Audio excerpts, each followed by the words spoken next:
एक दलित विरोधी सरकार है, दलितों का दमन करने वाली सरकार है।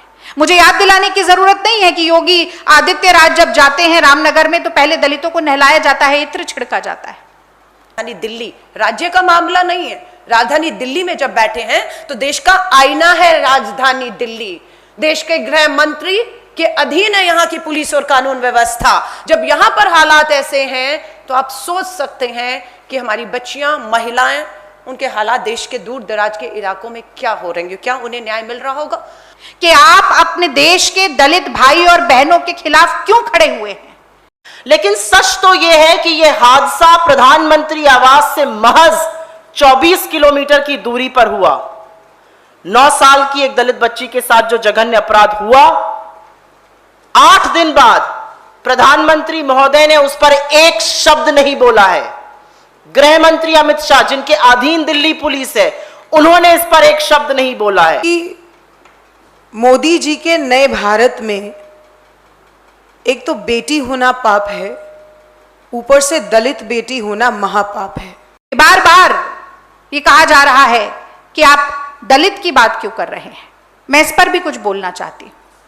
ये हमारे समाज की सच्चाई है। ये कहा जाता है gender justice is a fragile myth. पुरुष प्रधान समाज में महिला उत्पीड़न एक सच्चाई है और इसी तरह caste atrocities are also a reality in this society. जातिगत उत्पीड़न भी एक सच्चाई है और एक लड़की और एक महिला अगर हाशिए पर खड़ी है तो एक लड़की और एक महिला जो दलित है, जो आदिवासी है, जो पिछड़े वर्ग से आती है, उसे हाशिए से भी पीछे धकेल दिया गया है तो वो दोहरी मार की शिकार होती है। और मोदी सरकार पर दलित विरोधी और महिला विरोधी होने का ठप्पा लग चुका है। मुझे याद दिलाने की जरूरत नहीं है कि उदित राज जी समेत 5 सांसद थे भारतीय जनता पार्टी के जिन्होंने इस्तीफा दिया था ये कहकर कि उन्हीं की सरकार जो है, उस वक्त वो भारतीय जनता पार्टी में थे, एक दलित विरोधी सरकार है, दलितों का दमन करने वाली सरकार है।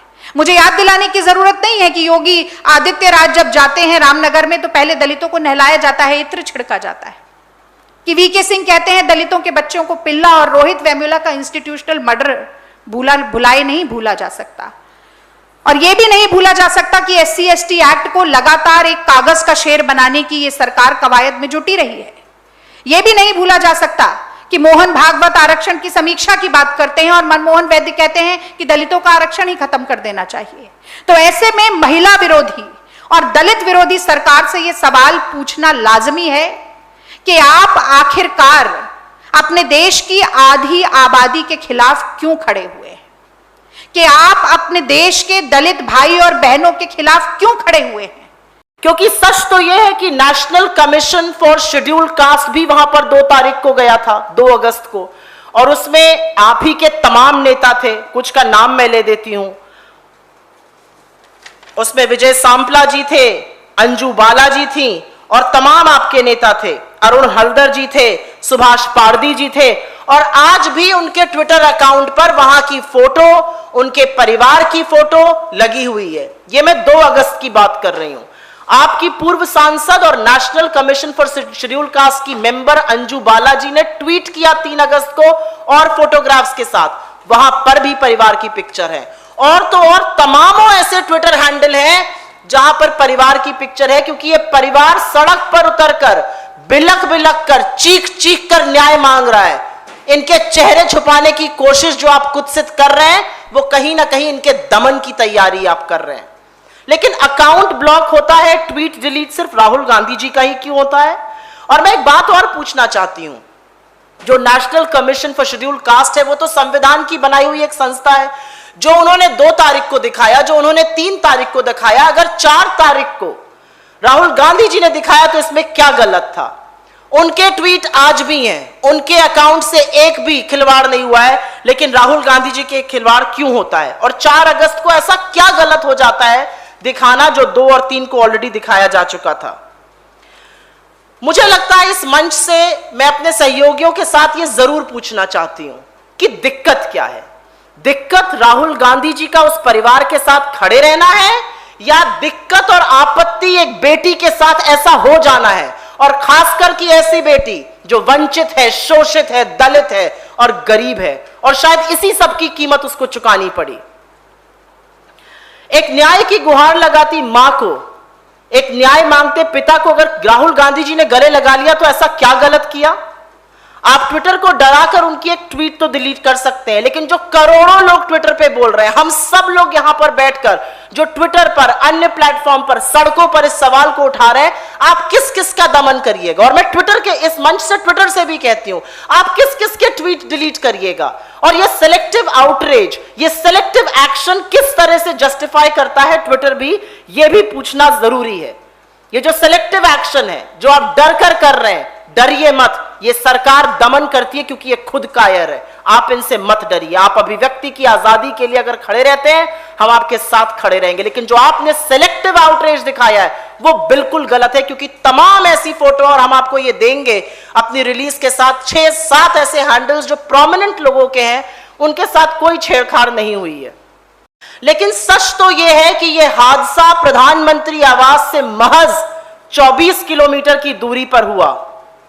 9 साल की एक दलित बच्ची के साथ जो जघन्य अपराध हुआ, 8 दिन बाद प्रधानमंत्री महोदय ने उस पर एक शब्द नहीं बोला है। गृह मंत्री अमित शाह, जिनके अधीन दिल्ली पुलिस है, उन्होंने इस पर एक शब्द नहीं बोला है। शब्द बोलना तो दूर, सहानुभूति तक वक्तव्य नहीं दिया गया है। आंसू पूछना भी दूर की बात है, क्योंकि ना न्याय का आश्वासन दिया गया है, न परिवार की टोह ली गई है। पर सच तो यह है कि जब राहुल गांधी उस परिवार के साथ खड़े हो जाते हैं तो न्याय तो आपको देना ही पड़ेगा मोदी जी, उससे आप बचकर जा नहीं पाइएगा। पर हां, एक प्रधानमंत्री होने के कारण आपकी चुप्पी निंदनीय है। ये जो सुई पटक सन्नाटा नई दिल्ली में आपकी सरकार ने रखा हुआ है, वो चीख चीख कर आपसे पूछ रही है कि आप चुप क्यों हैं। आपके खोखले नारों की धज्जियां आपकी चुप्पी उड़ा रही है। आज देश की बेटी के साथ एक बार फिर दुष्कर्म हुआ है। देश की राजधानी में एक फिर निर्भया आई है, और यह देश आपकी चुप्पी से परेशान है, आपकी चुप्पी से व्यथित है। आज समय था कि आप मिलते विपक्ष के साथ, आज समय था आपसी मतभेद बुलाकर न्याय की दलील देते, न्याय की बात करते, इन दरिंदों को एक मैसेज देते कि हमारी बेटियों के साथ ये नहीं हो सकता है और निर्भया इस देश में नहीं बच सकती हैं। लेकिन आपने ऐसा नहीं किया। आपकी तुच्छ राजनीति फिर भी बाज नहीं आई। अपनी पालतू दमनकारी पुलिस से आपने ट्विटर को डराया, धमकाया और राहुल जी की एक ट्वीट को डिलीट कराया, उनके अकाउंट को ब्लॉक कराया। पर यह आपकी निडरता नहीं, यह आपकी कायरता दिखाता है कि आप कैसे एक संवेदनशील व्यक्ति से, कि आप कैसे उस व्यक्ति से जो हौसला रखता है आंसू पोंछने का डरते हैं, क्योंकि यह करने की जरूरत आपको नहीं पड़ती। और यह मुद्दा सिर्फ राहुल गांधी जी के ट्विटर अकाउंट के साथ खिलवाड़ का नहीं है, यह मुद्दा आपकी चुप्पी का है, एक दलित गरीब बेटी के दमन का है। क्या देश के प्रधानमंत्री नरेंद्र मोदी जी ने अपनी 11 महिला मंत्रियों को आदेश नहीं दिया, इसीलिए किसी ने हिम्मत नहीं की कि सदन में उठाएं या वहां जाकर मिले किसी को? लेकिन देश के प्रधानमंत्री जी ने 11 महिला सांसदों को यह जरूर कह दिया, जो उन्हीं के मुंह से, महिला सांसदों के मुंह से हमने सुना, कि जाइए दिल्ली हाट में मेला लगा है, जाकर शॉपिंग करिए। और हमारी सारी महिला मंत्री, सांसद हमें दिल्ली हाट में मिलती हैं शॉपिंग करते हुए। लेकिन उसी चंद कदमों की दूरी पर राजधानी दिल्ली, राज्य का मामला नहीं है, राजधानी दिल्ली में जब बैठे हैं तो देश का आईना है राजधानी दिल्ली।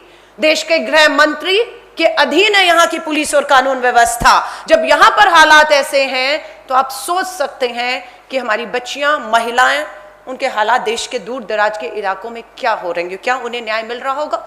हमें गर्व है अपने नेता श्री राहुल गांधी जी पर। सबसे पहले पहुंचने वाले अगर कोई नेता थे और वहां जाकर ये कहने वाला अगर कोई नेता था कि मैं मदद करने आया हूं, मैं न्याय दिलाने आया हूं, तो वो शब्द हमारे नेता श्री राहुल गांधी जी पर थे।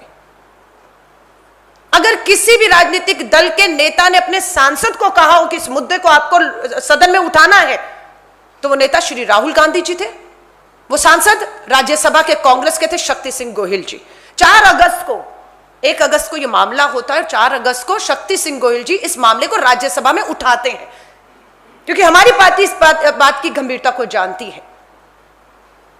लेकिन मुद्दे से भटकाने के लिए पूरा मुद्दा कुछ भी हो, आपका टारगेट हमेशा श्री राहुल गांधी जी पर आ जाता है। कोई भी मुद्दा आप उठाकर देखिए, टारगेट श्री राहुल गांधी जी पर आ जाता है।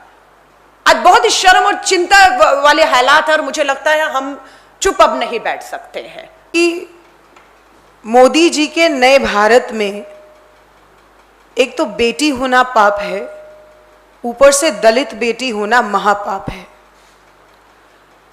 क्योंकि जब जब इस देश की शोषित वंचित वर्ग की किसी बच्ची के साथ बलात्कार होता है या जघन्य अपराध होता है तो पूरी व्यवस्था लग जाती है उस बेटी और उसके परिवार को कलंकित करने के लिए। यह सवाल जो हम सभी सहयोगी यहां पर कर रहे हैं, हम सब ने हाथरस देखा किस तरीके से इंस्टीट्यूशनल किलिंग की गई और आज भी हर किसी चौथे पांचवें दिन इस देश के अंदर हाथरस होता ही चला जा रहा है। जो दिल्ली के अंदर हुआ वो बहुत ही शर्मनाक है और मैं मानती हूं कि जिस तरीके से मां बाप पर दबाव डाला गया, जिस तरीके से लिपापोती करने का प्रयास किया गया और शुरुआत में दिल्ली पुलिस द्वारा यह दिखाने की कोशिश हुई कि डेथ बाय नेग्लिजेंस है। हमारे नेता राहुल गांधी जी अगर इस आवाज को नहीं उठाते तो शायद यही जो है किसी और केस की तरह दबकर रह जाता। और क्यों ये दोहरा रवैया कि जब सरकार के नुमाइंदे जाकर बात करते हैं, एक दिखावटी विजिट करते हैं, उस विजिट की पिक्चर जब ट्विटर पर आती है तो कोई सरकार की तरफ से एक्शन नहीं लिया जाता, लेकिन राहुल गांधी जब किसी से जाकर बात करते हैं तो पूरी सरकार, पूरी व्यवस्था उनके खिलाफ लग जाती है। हम इस मंच के माध्यम से कह देना चाहते हैं कि ये राहुल गांधी की सेना है, ये किसी से डरती नहीं है, ये मोदी जी की सेना नहीं है जो दिल्ली हाट में जाकर प्रदर्शन करती है कि हैंडलूम डे को हम सेलिब्रेट करेंगे। ये राहुल गांधी की सेना है जो वहां ना जाकर उस बेटी के परिवार के पास जा रही है जहां पर इस समय उसको सबसे ज्यादा जरूरत है।